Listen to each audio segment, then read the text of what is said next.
Pero alam mo natin, ang kanilang emoticons mga kabayan o reactions, yan kasi ay mga trolls or yan po ay fake or yan po ay isang rented accounts mga kabayan.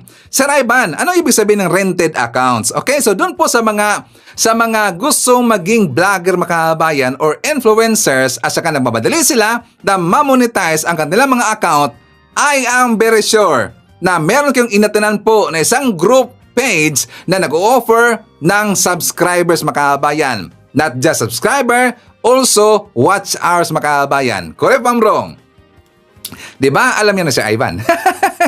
Diba? Meron kang inatinan po ng mga Facebook pages na nag-offer sila, merong bayad mga kabayan, automatic.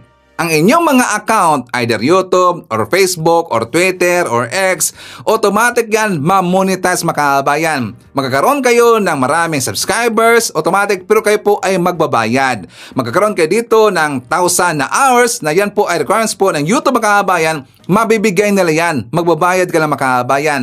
Yan rin po ang ginawa ng mga DDS. Diba sabi ko, meron silang hinire na mga tao na marunong sa ganyan mga kabayan. Meron kasi yung ginagamit po na software.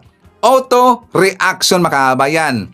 Diba napapansin ba natin sa mga post po dito sa ating gobyerno, either yan po ay isang hearing, yan po ay post galing kay PBBM. Diba marami po mga laughing emoticons mga kabayan or laughing emotions. Kasi yan po ay trolls. Yan rin po ay isang rented accounts mga kabayan. Yan po isang peaking account.